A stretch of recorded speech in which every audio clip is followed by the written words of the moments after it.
the best medication you could have. Like I used to be on antidepressants. Depression is a part of my life. This is better than any pill I could take. It's addictive. It's a way of life. And I think honestly, it saved my life. I run every day now, over 3,000 days in a row with a run every day.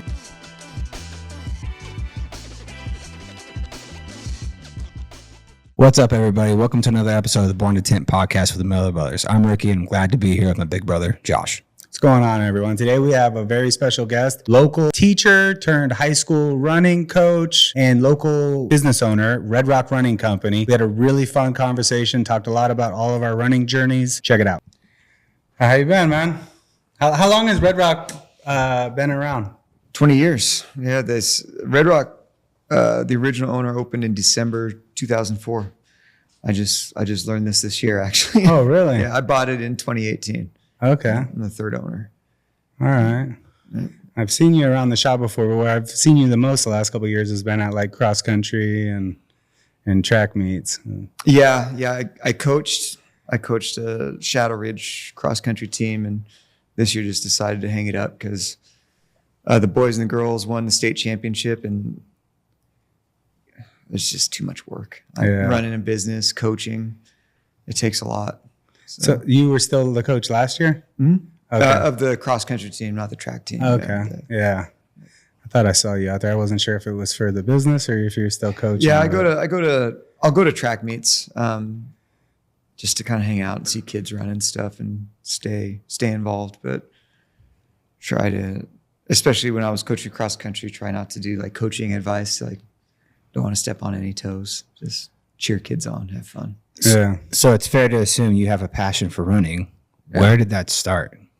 Because I know at least for my own personal running journey, how I got into running, but like it's, to me, those are the little documentaries and stuff I always love watching on YouTube and stuff where it's like where someone started either from a young age, older age, but then all of a sudden you just absolutely fall into the rabbit hole and it just never goes away. Yeah. Well, I ran when I was a kid. I hated every second of it. I ran track and cross country. I went to Western High School here.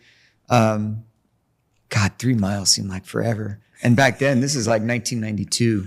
The town was so small. Coach would put, he could fit the whole team in his car. He crowded them in. This, again, the 90s, a different time. Crowd all 6 guys in the car, and he'd drive us up Charleston towards Red Rock, just drop us off and be like, run back. And that was it, And so I hated it. I don't know why I did it. I just, And for track, I wanted to run short distances, but the coach was, nope, you're running the 3,200, 2 miles. So I don't know. Once I got out of high school, I stopped running. I think I got back into it in my 30s. I gained a lot of weight. I used to weigh about 250 pounds. And I looked in the mirror one day. I was getting dressed. I had 4 kids. The 4th was on the way. It was my 29th birthday. And I'm like, if I don't make a change, I'm going to die. I'm not going to see my kids graduate high school. And I had a gym membership. The LVAC on Lake Mead and 95 had just opened, and they were doing like a enrollment special. So I had that gym membership for like a year and it had never gone. So I went that day. I'll never forget because the lady scanned the thing and said, "Oh, happy birthday," and just started I didn't know what I was doing. I got on elliptical machines and whatnot, and then started kind of a weight loss journey. I did Weight Watchers for a while, learned how to eat again because eating was just like a race. Like, how fast can I get through this plate to get to the next one? And then through that, a friend said, "Let's go do a half marathon." And I was like, "You're crazy. Mm-hmm. Like, I'm not going to do a half marathon." He must have asked me 13 times and I said no 12 times, I guess. And finally did it. And then I guess, the rest is history. It's addictive. It's a way of life. And I think honestly, it saved my life. I run every day now, over 3,000 days in a row with a run every day. So. Oh, that's awesome. Yeah, that's amazing, man. That's funny. We both have similar stories. Like I ran a little cross country in middle school for 1 year and was big into baseball. And then didn't really get into running until I was in the Army. Then it was kind of forced 2-3 mile runs. It was never anything very far. Became an NCO about 2-3 years in. Now I'm in charge of other soldiers, and I had put a little bit of weight on even being in the military, and kind of was like, all right, I can't do this while being in charge of other soldiers, and used running as my way to kind of get the weight off I was at Fort Hood when they had the Fort Hood shooting in 2009. And so the following year for the anniversary of that, they had a half marathon. And I just happened to get in the best running shape of my life, had run my previous PT test, which was 2 miles in like 12:10. So I was like in some of the best shape I'd ever been in. Maxing out the test was like running a 13, which is funny to me now looking back on it, how few soldiers in the military were able to actually achieve that time. And I go out and watch these high school kids running the times they're running now. And I'm just like, oh man. Yeah.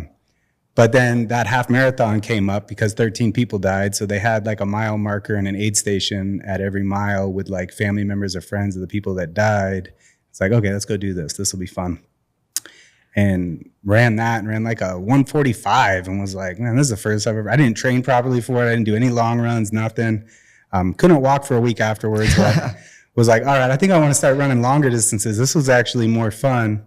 Went to like an REI in Austin to go get some better running shoes. And the guy there helping me to get my shoes, funny enough, talking about a running store, because your people are always great at giving us really good advice when I take my kids in there.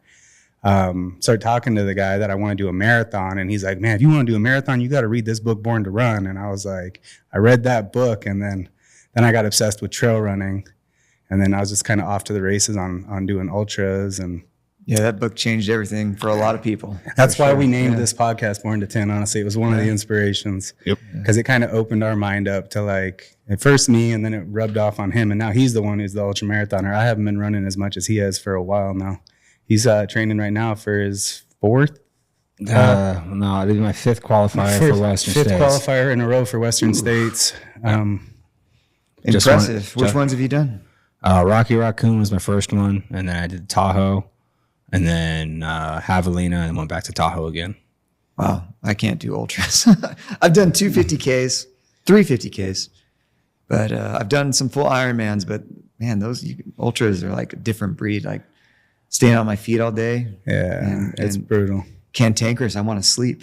Yeah, it's 50K is my favorite. I've completed 100K technically while trying to run Javelina with him a couple years back, and I knew I knew enough to know that I hadn't gotten enough training in. You started a strong pace. You would have finished the race if you had in a my strong head. pacer. I was in trouble from the start. But the first 100K, I actually felt pretty strong coming in. But then at that aid station, because it's at Javelina, it's 5 basically 20-mile loops. Yep. That aid station, at the main aid station, going out for the 4th loop, I stayed in too long, got stiff going out in the cold night.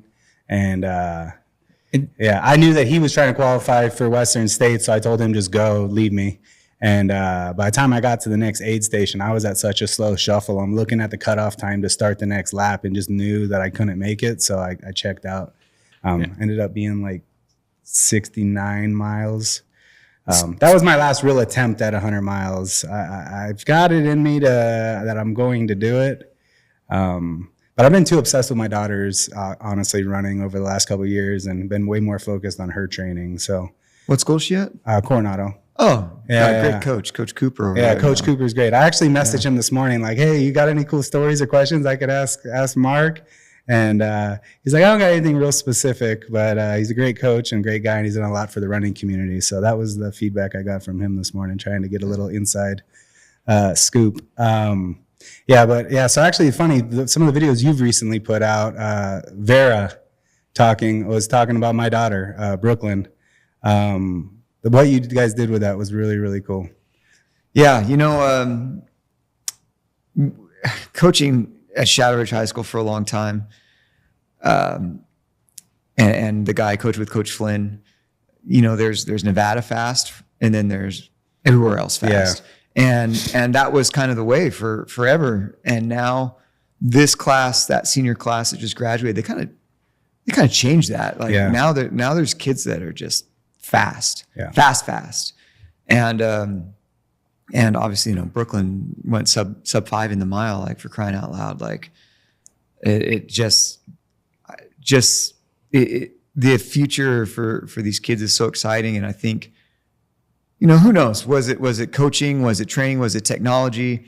I mean, obviously we live in the desert, and which makes it harder to go faster. And there's a lot of things, but Nevada's catching up, and I'm really excited.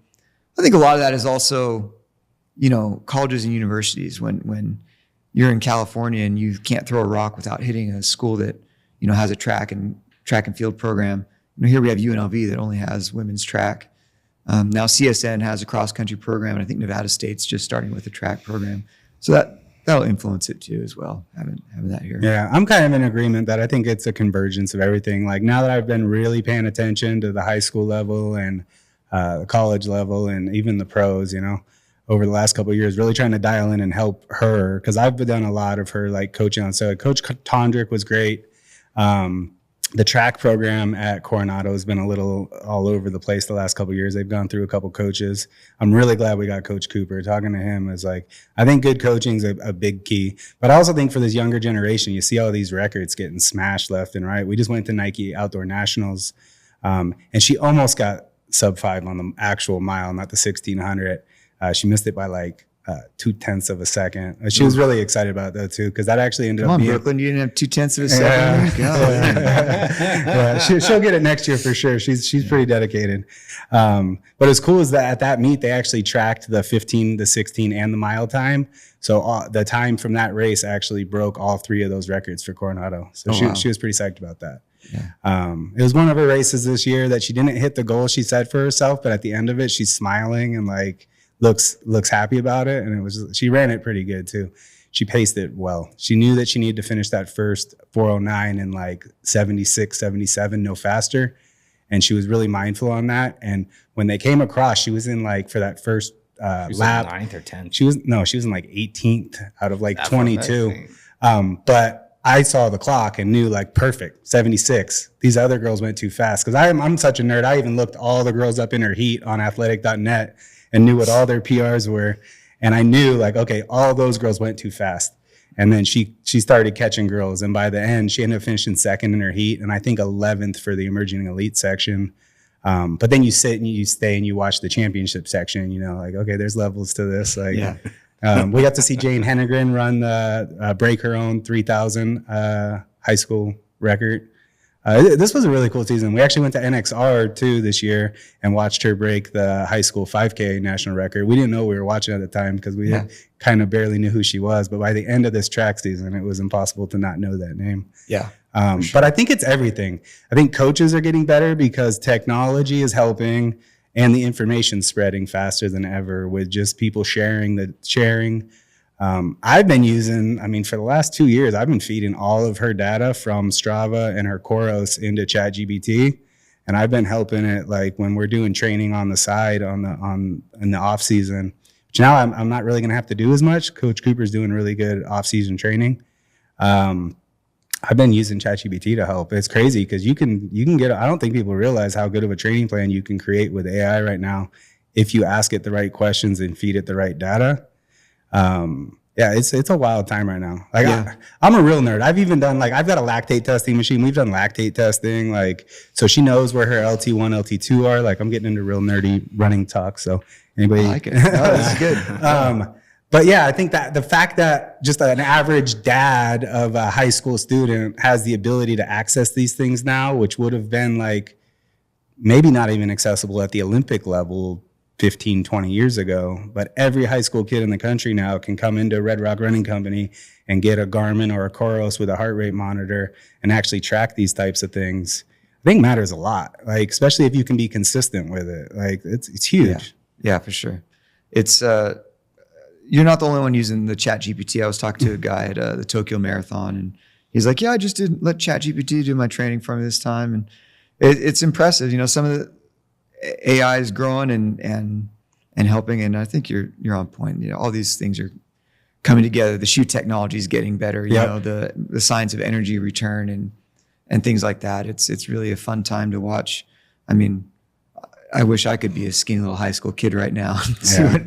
I often joke, if I had the brain I have now and the body I had then, I'd be unstoppable. Oh yeah. It's really wild. I think back when I was in the Army, the way we would train for running the PT test was I wasn't too far off for just guessing. At one point I was in charge of ability groups. So we'd separate when we're getting ready for PT test, everybody in the company into ability groups based off your last PT test. So I'd run Bravo group, which is the second fastest group. And every time I'd run an ability group run, we had a track nearby that was a half mile approximately.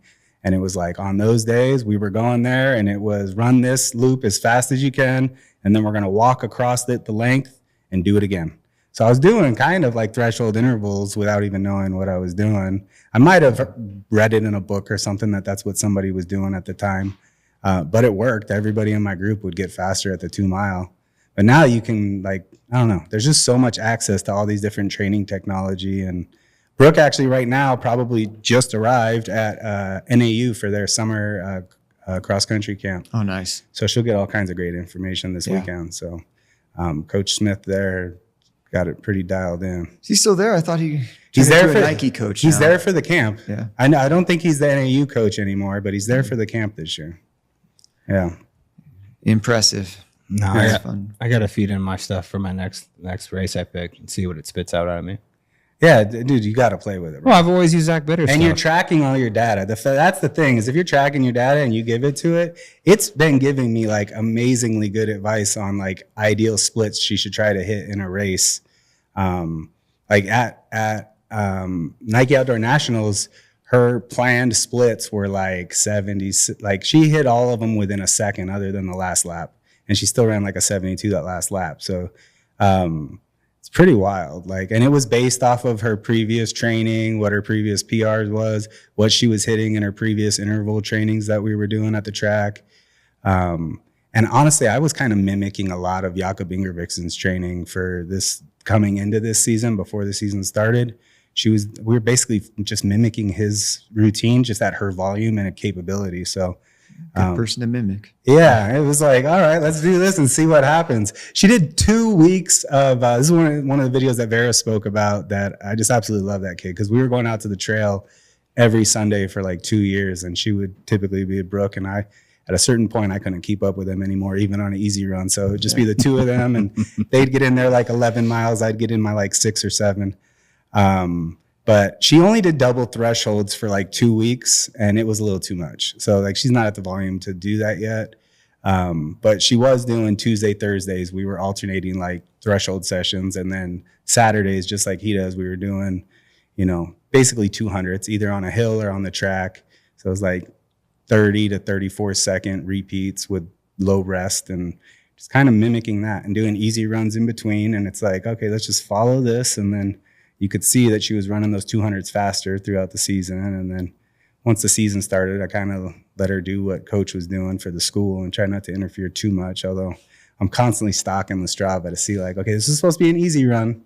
Where was your heart rate? Like, was this easy? That's the number one thing I see with high school kids. That's like, they're running too hard too often. That's and they're runners in general, though. Yeah, but it seemed to be that was the common just knowledge in the past, is just run harder, you'll get faster. But it's like, she runs 80% of her volume, like 8-9 minutes, slow. Yeah. Slow.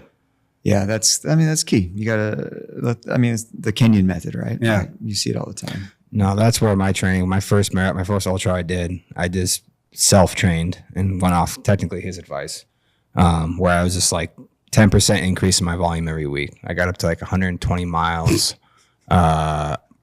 before tapering down before the race. But this was also just coming off of COVID, where like I'd signed up for 2 other races and they both were canceled. So it was like probably trained for like 12 months straight, just because I had my volume built. I didn't want to let it go. Found a race I could get into in 2021, Rocky Raccoon. Like I was like, Texas, they're not going to shut this down. Like, because the previous 2 were in California, and they both like were like, all right, you're on, but we'll let you know if it's going to happen. They just never got the approvals. So like that one, like barely made it through that race. Had good pacer, and then I had a great team that kept me moving. And like now I was able to get it done. The next one, Tahoe, because I knew I was going to Tahoe, I was like, all right, I have to dial this in. So I bought a training plan from Zach Bitter. It was kind of just a general plan. And I've always, like if I do get when I get into Western States, I have a feeling I want to do a custom plan through him, to where it's actually communicating with him, sending everything to him, and have it tailored to doing sub 24. Because that's definitely one I want the sub 24 belt buckle. That's what's on my mind. So, Yeah, he had the 100-mile record on a track or something for a while, didn't he? That's what drew me Or towards he might him. still have it. I don't know. No, it's been. I think it got broke. I think it's been broke once or twice actually. Yeah, dude, the ultra marathon scene's getting crazy with the backyard ultras and stuff. Oh, it's nuts. Man, like All of it's nuts. It's like, wait, they went how far? Yeah. Yeah, I see that stuff. I'm like, wait a minute, these backyard, they did it for 4 days or something. I'm like, man, Yeah. I just want a sandwich and a nap. I don't have that gene. I don't have the stick to itiveness for 100 miles. So I'm impressed at anybody who's able to knock out 100 miles. It's fun. The crazy thing is, though, is in my mind, running a fast, hard 5K seems more difficult. Oh, Like, it is. Yeah, I'd rather do a marathon than a 5K. Yeah. Even when Brooke first, when she was getting into the running and like into her freshman year and stuff, and she was still running in 8th grade too, she'd paced me for the Red Rock 100K, the second running of it. She paced me to finish. That was her freshman year. That was right after cross country season. Yeah. So it was like at that time he's like, oh, you could beat her, you could beat her. I'm like, no, I can't. Like I like long distance. This short stuff, I'm good. I don't want to do a sub 20-minute 5K. Like, and I think that was at the time that's what I had to do, is like a sub 20-minute, which I think I could have, but I don't enjoy running that hard for that long. Like I get past my 3 miles, then I get into my groove, and then I just want to go disappear for a couple hours. Yeah. And then I'm good. It's very zen as you get older. It gives you, you know, just a peaceful feeling. You get those endorphins flowing in your brain. You're just able to solve all of life's problems, you know, get great ideas for your business probably while you're out there. 100%. Yeah. I thought of technically the whole premise of this room is a flat glass academy, so we can train people how to do flat glass on houses and commercial buildings. It came to like the idea pot, like all of a sudden I had that aha moment while I was running. And then it's like I put the note in my phone, and then it's like as soon as I got done, I might actually called him while I was running. I mean, realistically, when this bay became empty, I was already saying that, and then you finally called me, and we're like, "Yeah, it's a good idea." No, not a training. Okay, you said training facility. I was saying I want to sell to the entire country, not train our guys. Our training our guys is a byproduct of the fact that we can sell training to the entire we country. don't gotta argue about it. It's all good. I like it. Little brother's cat. It's good. Yeah, what? But yes, no.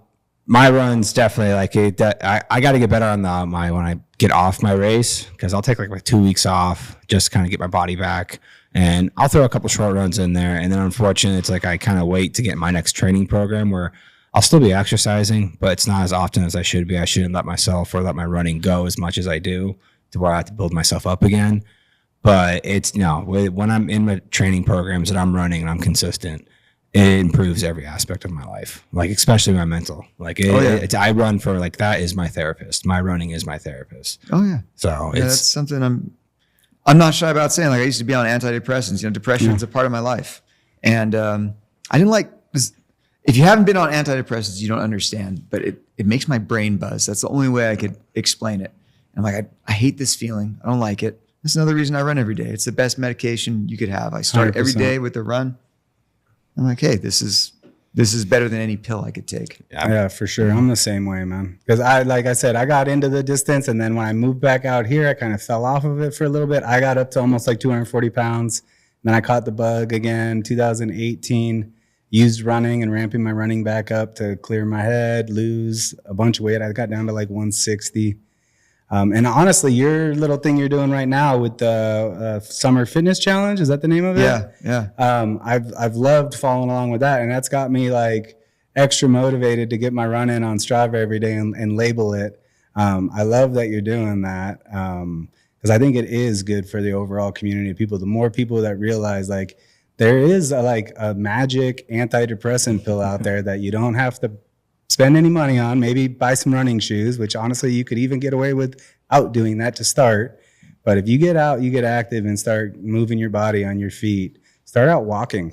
A lot of the early running I ever did with Brooklyn that got her kind of hooked on running, because she wants to run all the time. I don't have to she's not being forced into it, although I'm helping her and coaching her. Out of all 5 of my kids, she's the one that wants the advice and is asking for it.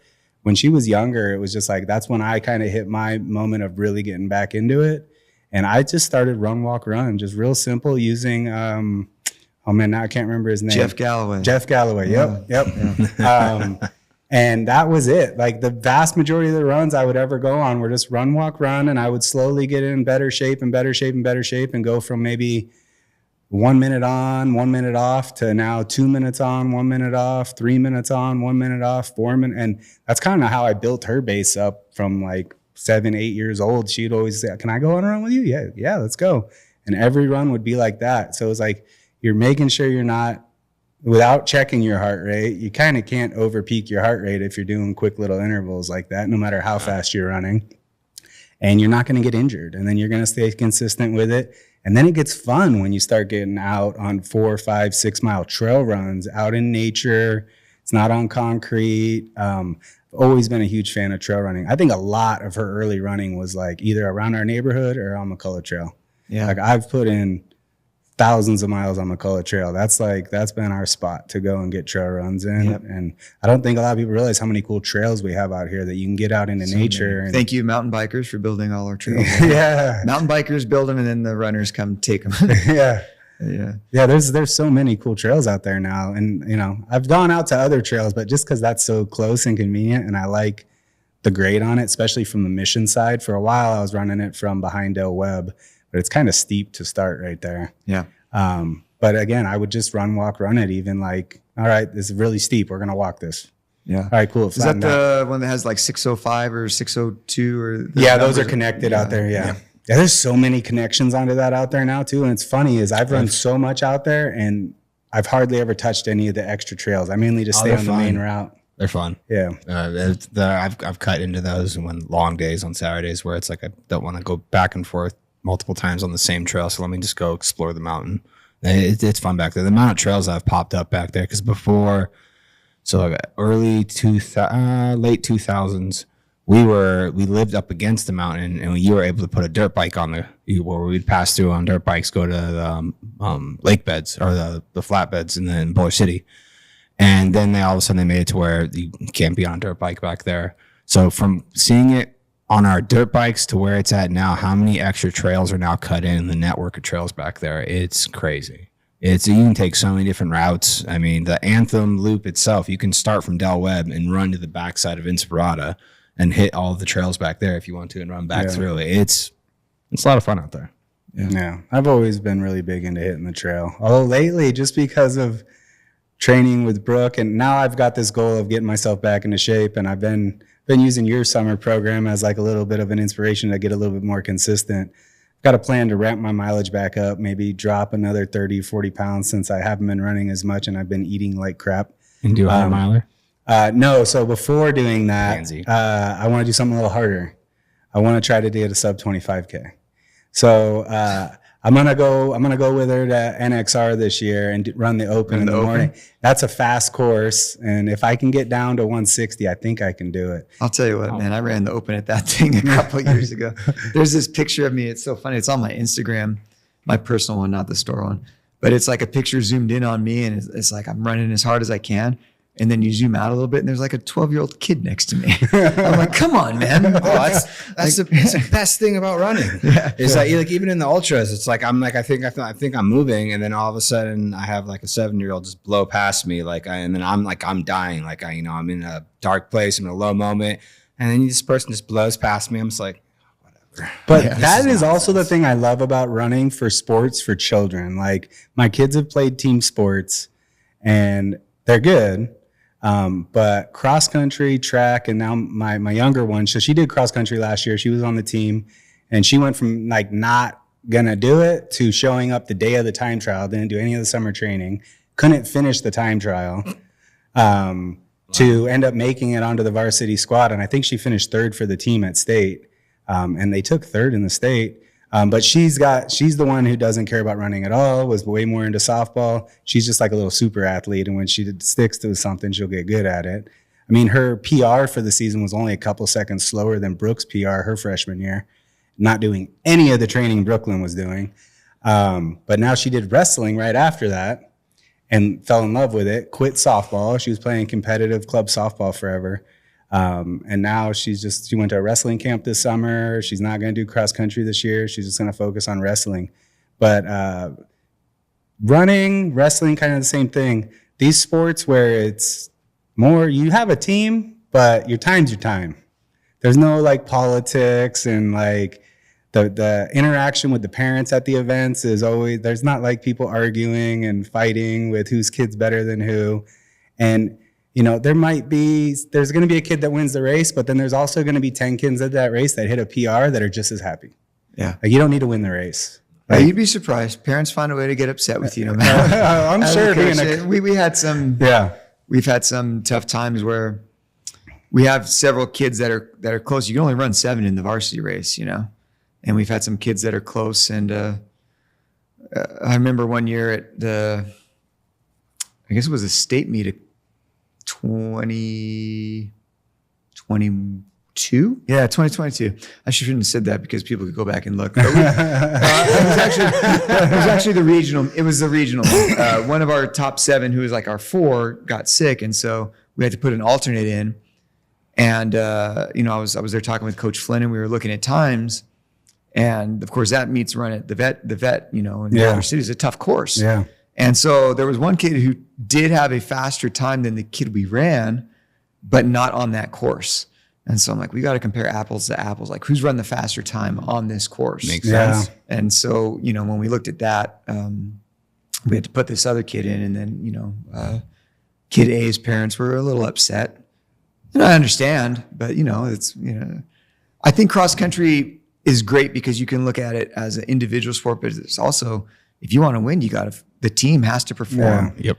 And, because you score points and at the state meet this year, I told the boys and the girls, like before we raced, I was like, something's going to go wrong during the race. 6 and 7, you think you don't matter. Like, you better be ready. And sure enough, at each, and the boys and the girls, we had a kid who usually didn't score points for us score points, and the boys and the girls both won. So it's that Danny Diaz moment. It was definitely Danny Diaz. Yeah. No, one of the thing I love about the running is the fact that it's a direct reflection of how much work you're going to put into it. Yeah, you got no one all the time. You've got no one to blame but yourself. Did you get the time in? And that's where he's talking about his younger girl. She is stupidly talented, and she can get away with almost anything. The fact of not putting any extra time in. I'm hoping that the wrestling thing sticks and she puts the extra time in that is needed, because talent's going to get you so far. And then the kid who has probably lower talent skill than you is eventually going to outwork you, and then you'll never be able to catch them again. Yeah. I mean, even for Brooke is a pure byproduct of how I'm just going to stay dedicated and be consistent and just repeat the same things over and over again, and it's bearing fruit right now. Where she's gotten herself to is her pure consistency over the past 5 years. Yeah, she's been remarkably consistent. And and then adding little by little every single year, not trying to bite off too much, and trying to actually looking at the long term and realizing what I do now is going to pay dividends a couple years from now. Yeah.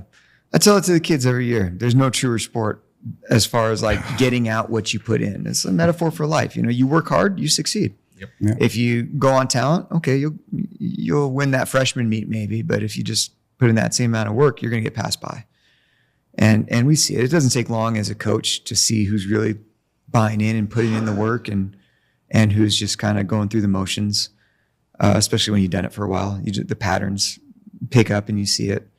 But it's great. And you know what else is cool about running is that if I'm running 100% and you're running 100% and you're running 100%, we may not be running the same speed, but it hurts for all three of us. Yeah.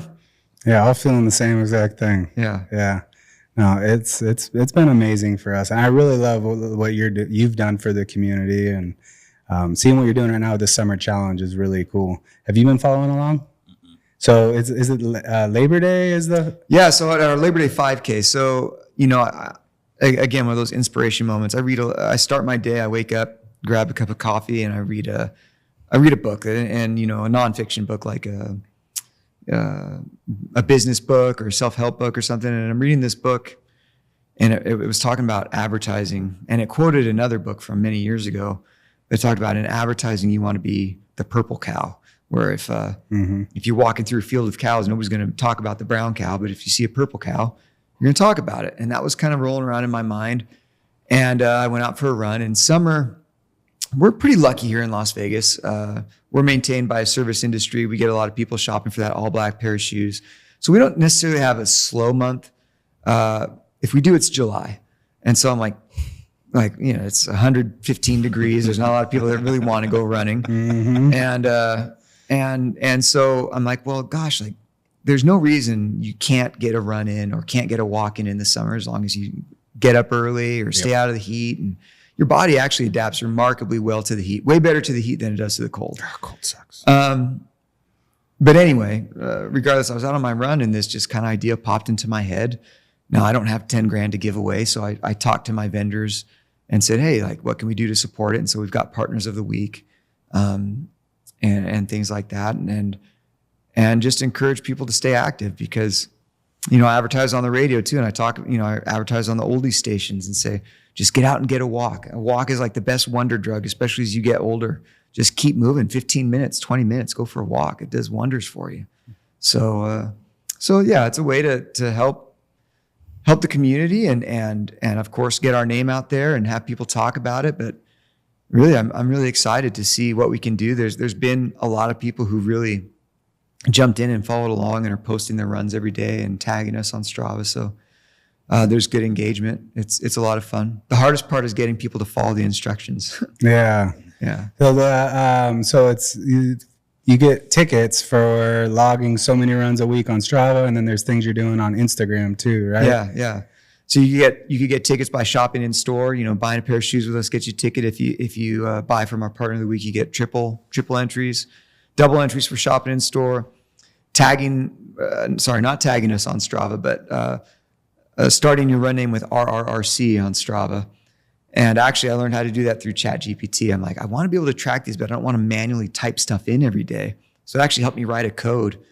I spent about 2 hours asking ChatGPT questions, and you know, on one screen it's ChatGPT, on the other screen I had Strava, and then you open the terminal code on your computer and you're typing this stuff in, and I'm like, wow, like I never thought I'd be able to do this, but it actually, you know, followed along. And so now it just, as long as you follow the instructions, you join the club, you name your run RRRC, it ports in automatically. And so I'm able to see the list. And That's awesome. And then if you tag us on a social media post, you get entries that way too. When did it start? July? It started first week of July and goes all the way through August. So August 31st is when we're doing the drawing. So you could still I enter. definitely DM'd you on it. Yeah. As soon as I saw it, I entered, and I've been naming all my runs on Strava. But can I go back into my Strava and just rename all my runs? As long as you were in the club, it'll pull through. If you weren't in the club, already.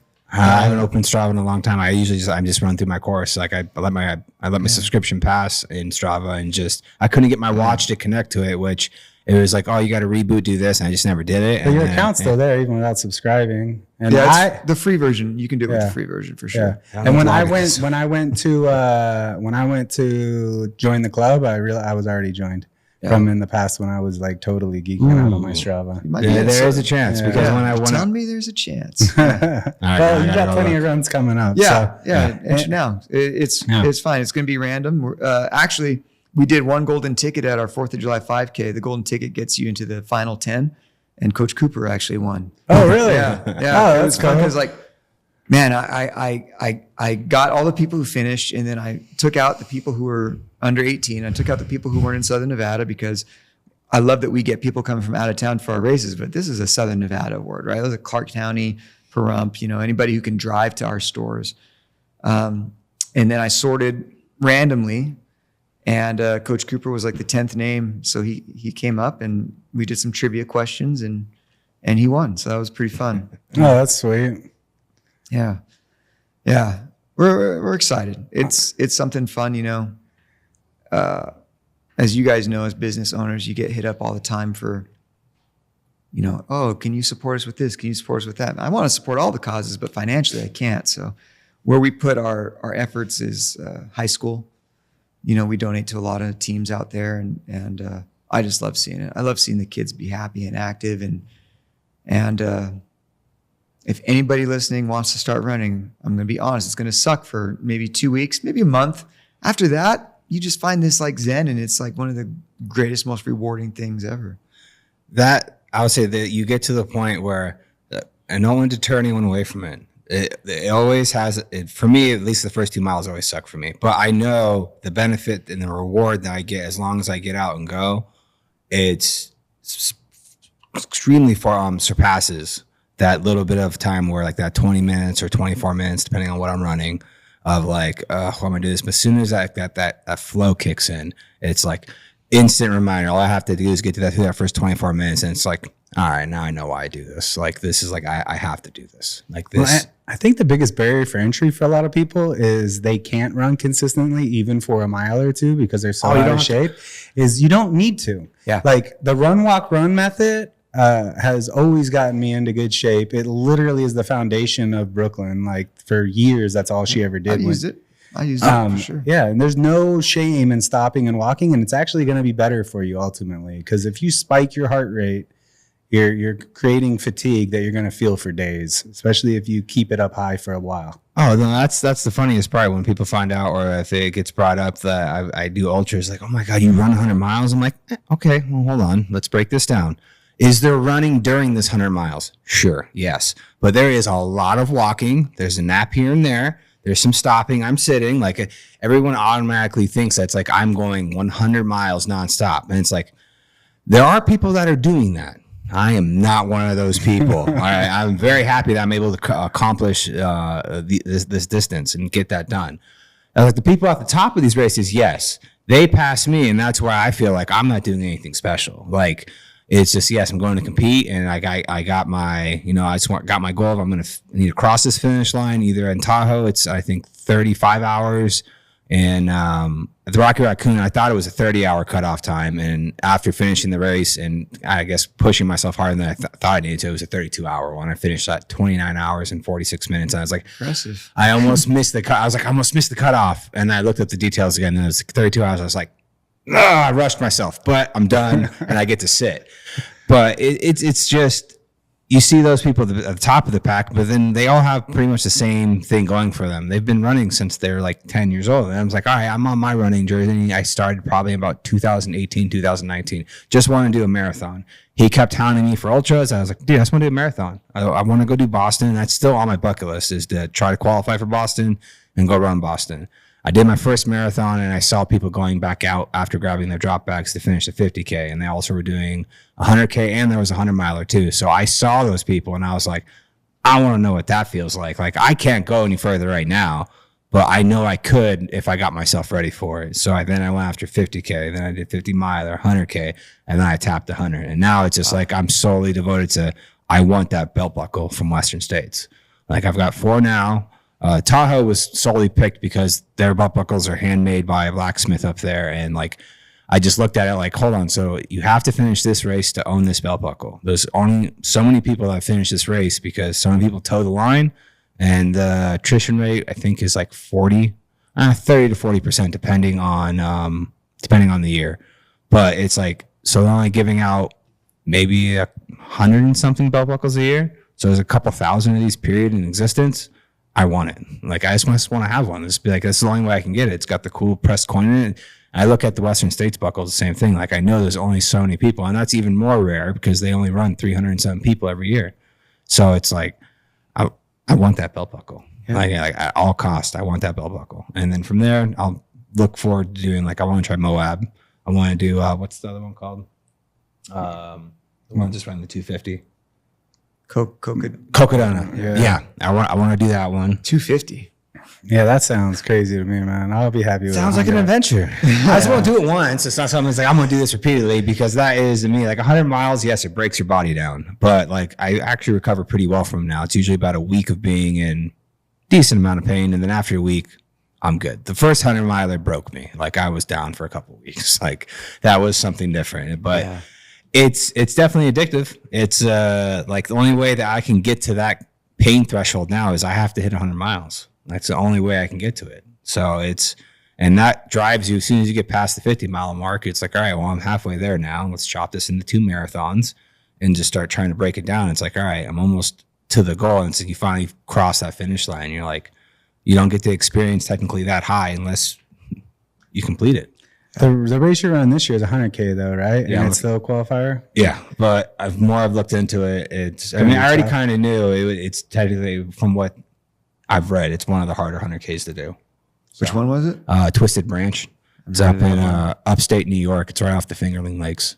Okay. So it's a point-to-point race, which I'm excited about because I've yet to do one of those. And I've always, that's the other draw to Western States, is like you don't get to see everything multiple times over. Like the loops are fun for like the first 3 laps, and then like you get too many opportunities to quit for me. I go by that finish line, I'm like, ooh, that bed looks nice. I definitely think when I do a 100 makes it miler, harder. it needs to be like an out and back or just a one continuous loop. You Because need that's to put what me killed in a me. place where there's no help for 100 miles. That's what killed me at Javelina. The fact that I had an out, I took it. It was cold. I was miserable. You need, like I said, you need if you had a pacer like I had in my first one, because even the Rocky Raccoon was a 20-mile loop, and like in the 4th loop is when I hit the wall. I hit it at mile like 74, and I sat at that aid station for about an hour and a half. It was the middle of the night. The temperature got about 10 degrees lower than I anticipated. I did not bring the right winter gear with me. Like I was woefully underprepared. And then he finally got me out of the chair he's like, "What's going to get you out of the chair? Give me your jacket." So he took his jacket off and gave it to me. And then I got to the finish line, which in my mind, that's where I was done. Like I was like, I didn't tell him that, but I was like, 80 miles, my longest distance. That's cool. And then I got there, sat in the car for a bit. And then I had my wife, who was like a mini drill sergeant, all up and down me. Like, you didn't just do all this not to finish this race. Get the hell out of the car and get running. Which, like, for me, that's the kind of, I needed her to do that for me. And then like they were all kind of doing that for me. Like, I don't need you to be nice to me. Like, I need you to be mean to a point and get me moving. And as soon as the sun came up too, that's another experience by itself, is when you get through an entire night of running like that and you're on the 80 or 90 mile mark, and then all of a sudden that sun hits you. It is just like, you just get this recharge instantly. And it's like, oh, okay, like I can finish this now. Like I'll be good. That was one of the coolest things I've ever been a part of, because I was there with him for like the last 40, and I was having to like drag him along through the middle of the night, and I wasn't in the best shape, but I knew like mentally, like I'm not going to be the problem. He's already got 60 miles more than me. I'm going to make this happen. Sun comes up and he goes from just barely being able to like shuffle along to like looking at his watch, realizing how much time he had. And he ran the last 11 miles. Like there was a couple little stops for walks, but it was pretty consistently running. And it was like, it was pretty emotional at the end of that. Like, holy crap, he just did it. And like, he was ready to quit at 70. It was like reading David Goggins' book, honestly. Like, it's like even the timing of how many miles in and everything, it was like, holy shit, he did it. That was pretty dope. Although that actually probably was the moment where I stopped putting in big mileage, because that was such a miserable night. It was like 34 degrees. It sucked. We didn't have enough cold weather gear. No. That was miserable. Very big learning lesson. Big learning lesson. I learned a lot from that first race, and like every race I've done too. That's the other good thing about finally get to the race is I don't clip those distances until I hit a race. Like I think I've ran over 50 miles maybe 8 or 9 times, and then like obviously the 100-mile marker I've only hit 4 times. It's not like I'm casually thinking, I'm just going to do a 100-miler this weekend. So I enjoy probably that as much as the feeling of finishing the race is going back and doing like a debrief and like figuring out like, all right, so changing this food helped, this past year, I had my game plan. I was too focused on my heart rate and not focusing technically on my speed at the same time. And after the first 10 miles to Tahoe, because you go from Carson up to Tahoe, so it's like straight up. So it makes you go slow, which is nice. But then you have like a good 4 mile stretch where you go down to Spooner Lake, and it's just your nice gradual decline. Well, I was sitting there just chatting with a guy, and I've come to find out that's where most runners unfortunately screw themselves, is when they start chatting with someone and they don't pay attention to exactly what they're doing. And like my heart rate was good, it's where I wanted it to be, but I didn't realize I was running like 11-minute miles.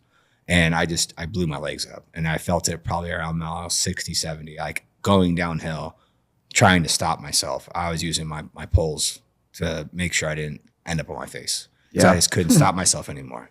And it hurt me big time. I had a great pace going into the 50-mile marker, and then all of a sudden my legs were like, yeah, you went way too hard. And, made it through it. That one I barely finished. That one I had like, I think maybe 10 minutes before the cutoff time. And it cut it. Oh, we got to the last aid station, and I was like, all right, truthfully, how far away is the finish line? Because I have to do the math right now to figure out what pace I have to carry.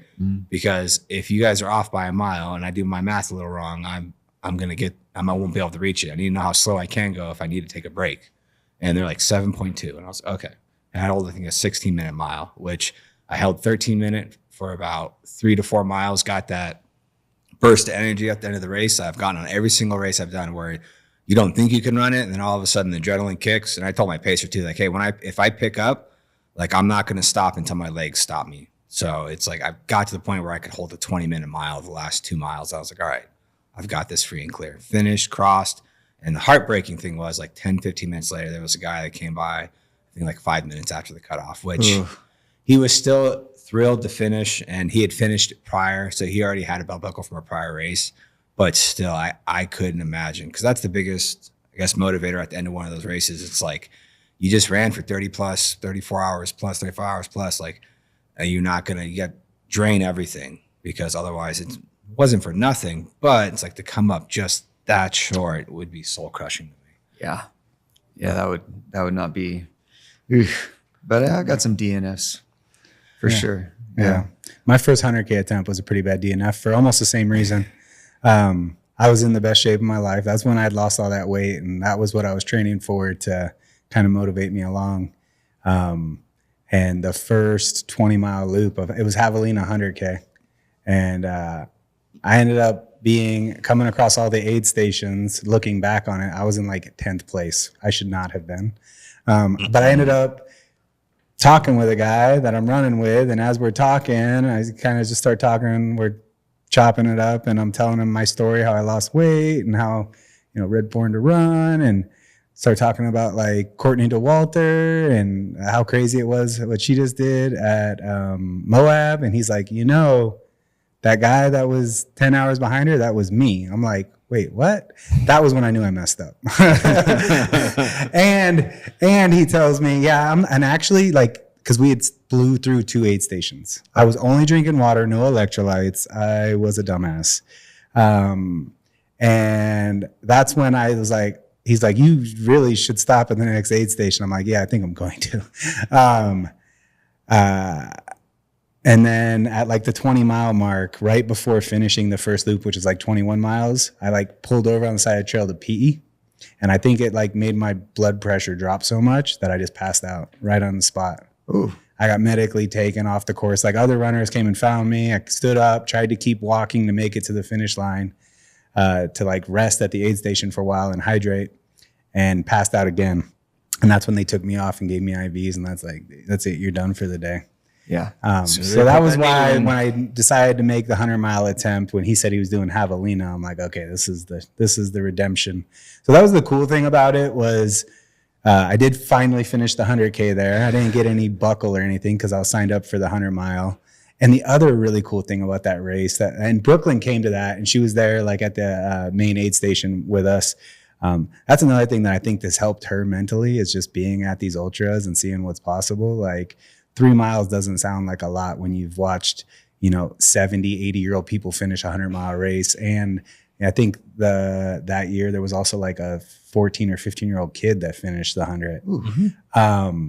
But Courtney DeWalter happened to be there, pacing her mom that year.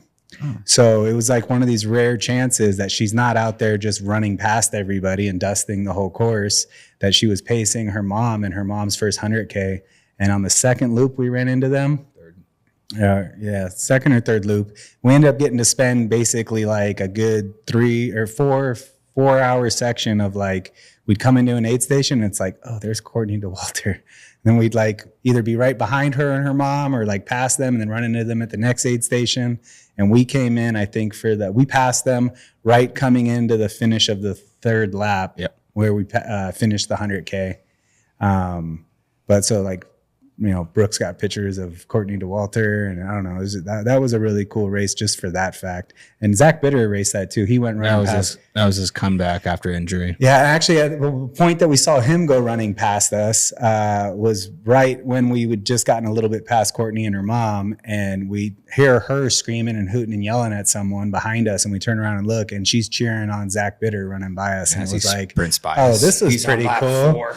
This is pretty cool. We just saw Courtney DeWalter at the same time cheering on Zach Bitter. Like, that was pretty epic. Yeah. But the whole ultra scene to me is what really opened my mind to just like, people really limit what they think is possible. And that's like their biggest flaw. So I think that's like really what opened up my growth mindset and really that journey into like, and it's totally translated into business, I think, for us. Oh yeah. It's the same process, right? You're going to come across obstacles and hurdles, and how can you get better at it? And, you know, it's not training for a race, but it's the same thing, right? Like you're going to, okay, something breaks with marketing or advertising and something numbers are off. Okay, we got to figure this out. We got to change something. We got to fix something. To me, running's been like a really big motivator to just realize like, okay, I'm okay, but I could do a little bit more to be a little bit better. And starting with the physical health thing has always been huge. I'm like really excited that I've been pretty consistent the last couple of weeks where I've actually been increasing my volume without having a week where I'm just like, I'm not going to do anything. And I'm pretty excited that I'm gonna make it to that NXR this year and at least have a decent time. I'm gonna use the Labor Day race as my time trial to see what I can run right now. And then it's a good course. That's a Bunker Park's a good place to get a good time. Pretty flat. Okay. Yeah, it should be fun. Yeah, I don't know how good my time will be right now, but I've been all the running I've done for the last like year has been just easy zone 2, and I've mixed in a little bit of like speed sessions recently that have been they've been tough. So it's like I'm excited to start mixing more of those in, and at least now I know what to do for the most part. Execute. Yeah. So and I've been using ChatGPT to like I've given it the game plan. Like here's what I'm trying to do. Here's what I'm doing right now. And I'm kind of using it the same way I've been using it for Brooke. Like, is this even possible? Like, yeah, it's possible. Just got to stick with it and be consistent. Like, okay, cool. Consistency is key for performance. Yeah. Oh yeah, totally. Yeah, without a doubt. No. How has running, I mean, you have a running company, but how has that influenced you even wanting to be an entrepreneur? And what was your journey into buying Red Rock? And oh man. You know, I had bought a pair of shoes from Red Rock Running Company and I was on the email contact list. And in January 2018, the email goes out and says, hey, the current owner is thinking of selling it.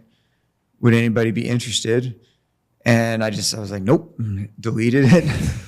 I was on my run streak then. And I wasn't too far into it, maybe 100, 200 days, something like that. And I was on my run the next day and I had 4 daughters, and you just get this idea of what it could be like. Oh, my kids are getting older. They're going to need a job soon. Wouldn't it be fun for all of us to work together? And you just have this picture in your mind of what a small business is, and it's completely wrong. It's not like that. It's not like that at all. It's so much work. Anyway, I get back and I send an email to the owner. He was the second owner. I'm the third. Josh Brimhall, and it ends up we had a lot in common. I was a teacher. He had a teaching degree. We had almost the exact same degree. Josh Brimhall's he actually worked on his doctoral thesis with I'm going to say the name wrong, the Tamara, who are the native folk from Born to Run. Yeah. So he's been down there. Mara. Yeah, he's been down there and run those trails, and he was a sponsored ultra athlete for a long time.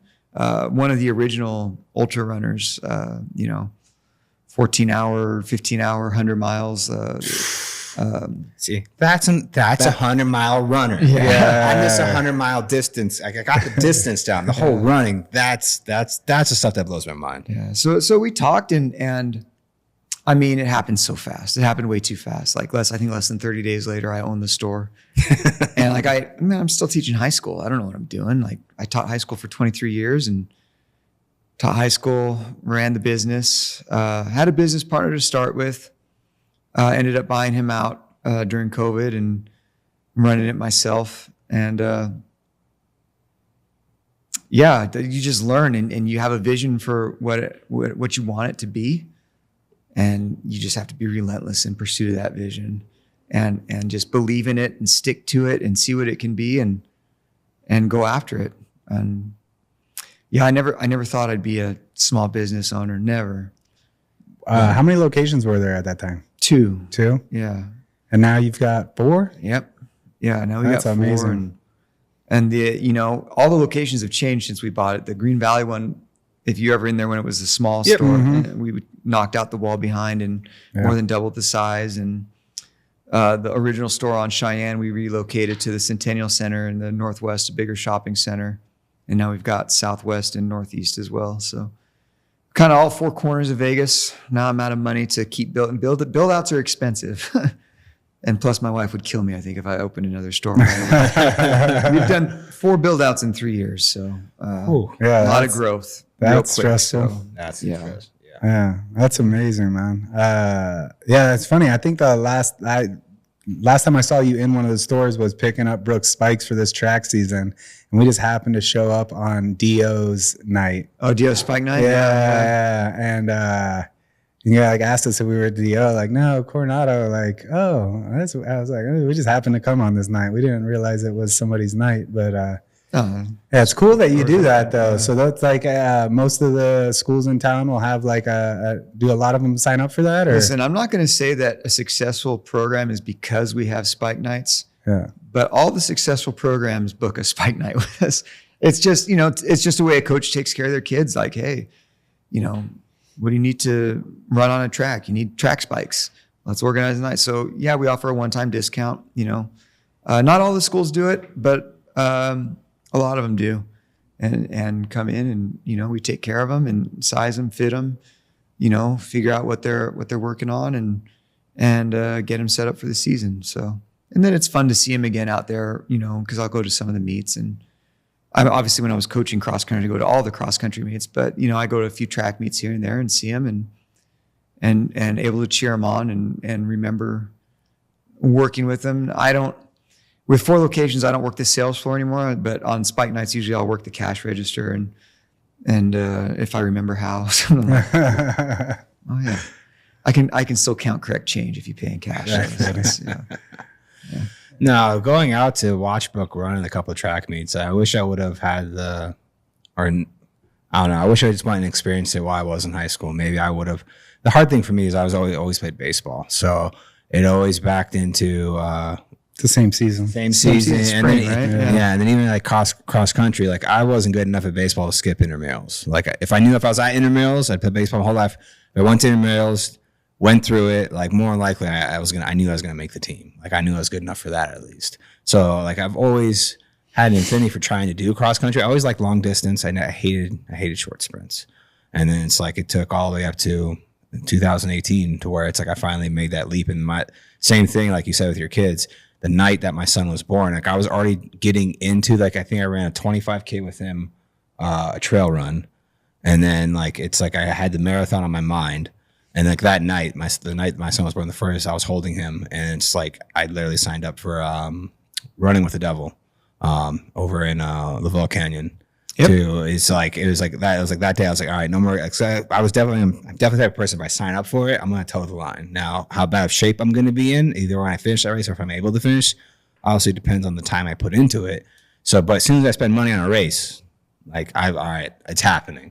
I signed up for that race, started going down that rabbit hole, and then listened to get Goggins, Born to Run, and then that's where I was exposed to the ultra, and also him just hounding me about ultras. And then as soon as I ran my first marathon, I was like, What family's for? oh, I went from that. I signed up for the Area 51, the 51K. Got my 50K knocked out. That was really summer. fun, actually. Yeah, I want to go back out and do it again, but That's it's a in the pretty middle fun of race. August. You been out there? I've been to Rachel. That's where where it's held, right on the road. Yeah. And Yeah, that's fun. The Cat's Meow is their tagline. What's her race company's name? Joyce. She does the Running with the Devil, and I did. I can see.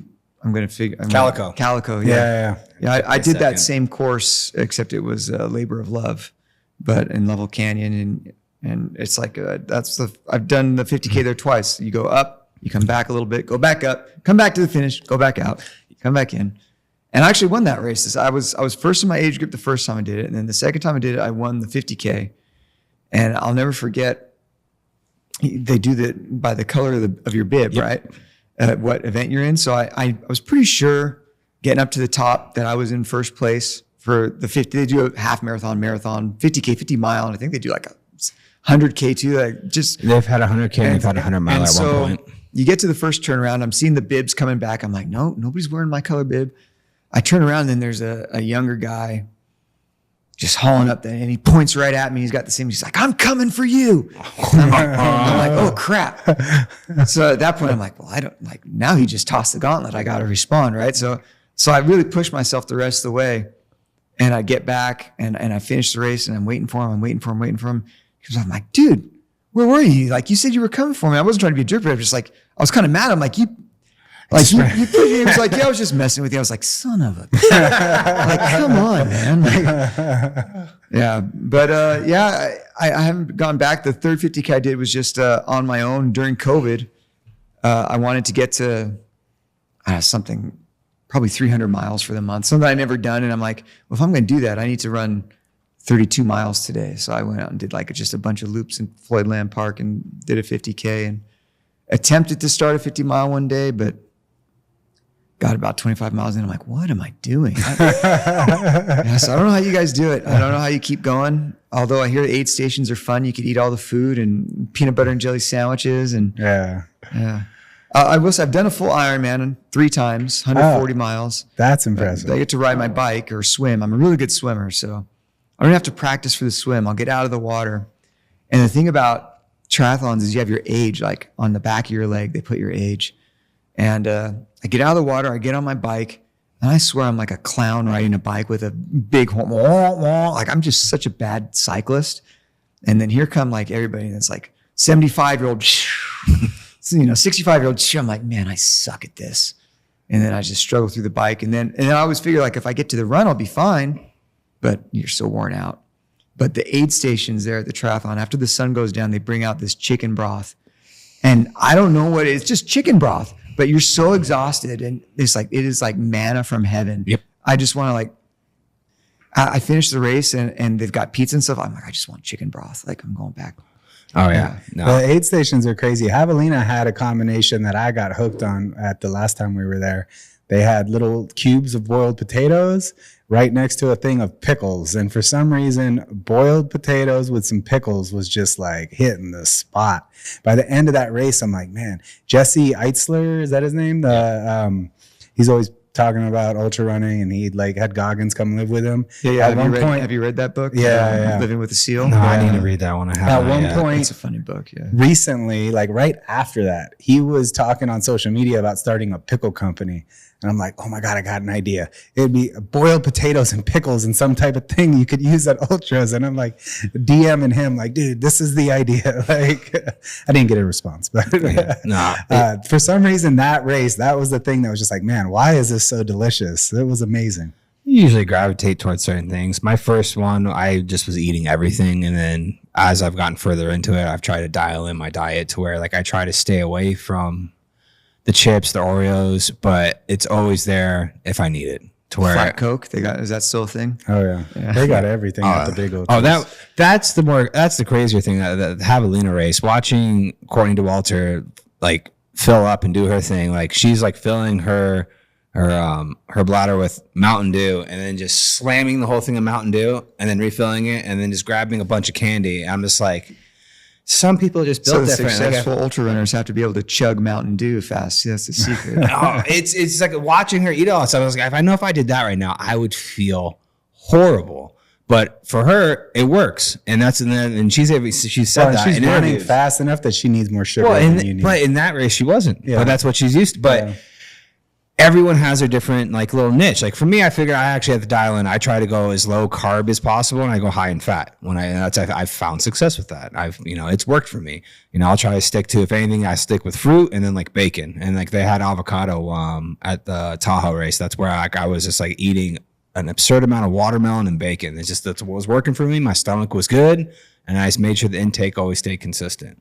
But I also know when I get towards the end of the race, and it's just like give me the Oreos.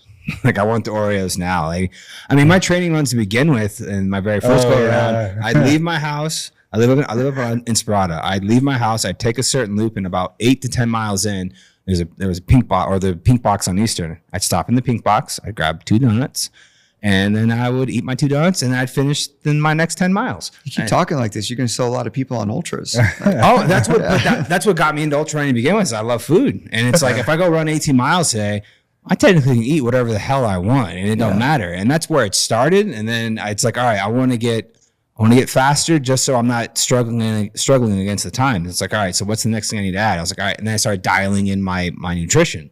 I went to more fat-based powders and gels and just started tinkering with that. But I've always felt, though, you want to be able to eat. You should try eating everything during certain training runs to make sure it doesn't throw your stomach off. Because if you're not used to it and then all of a sudden you do eat that Oreo and now you're in the middle of the woods because your stomach is killing you, which I've, knock on wood, have yet to have that problem. I usually time it up perfectly to where I'm at an aid station where it's like, all right, it's about 4 a.m.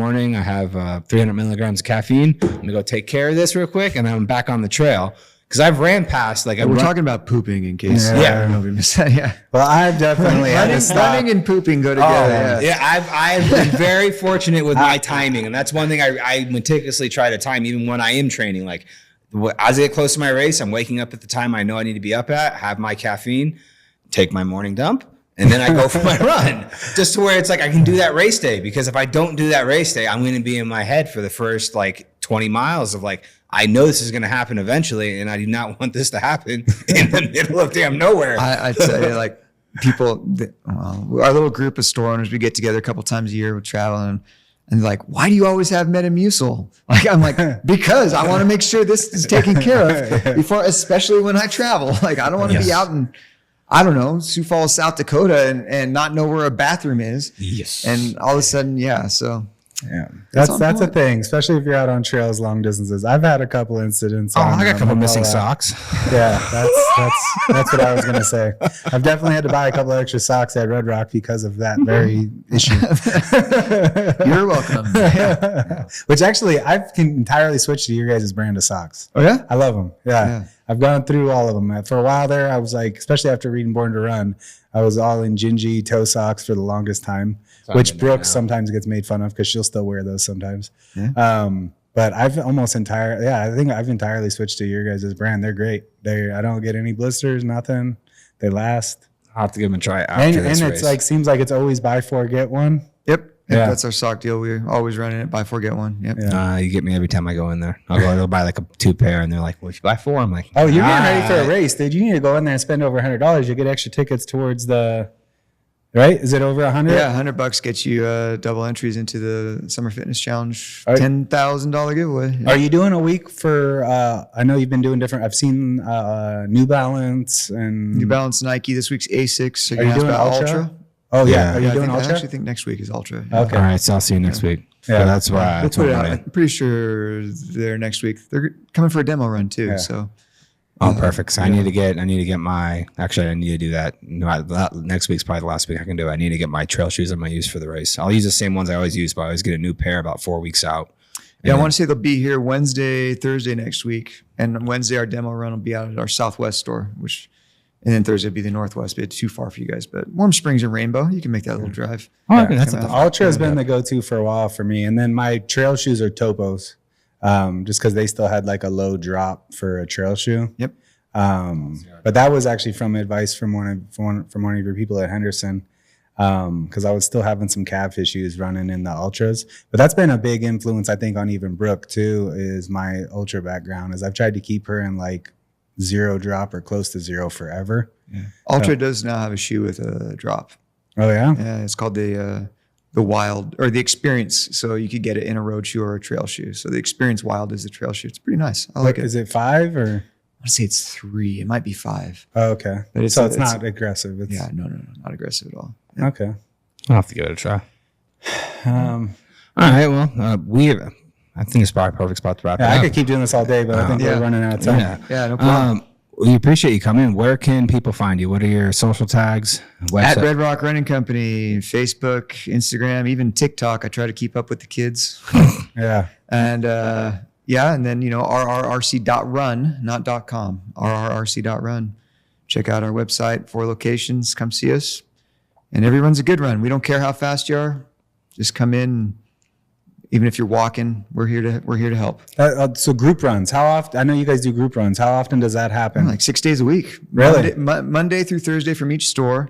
Saturday long run out at Dunkin' Donuts, so you could grab a donut on West Charleston. You know, that shopping center right before you get to Red Rock. Yep. And then if you haven't done trail time with Tim on Sundays, Tim McKenzie leads our trail group. He goes to different locations. So you got to jump on Facebook calendar to see, because he'll post it on our Facebook calendar. He changes trail locations, but he takes people out, tries to get them in love with the trails like you guys are. Yeah. So if this has motivated you and you live in Vegas to start running, I highly recommend going on group runs. When I was still living in Texas and I trained for my first marathon, I was using a local group there that I would train with.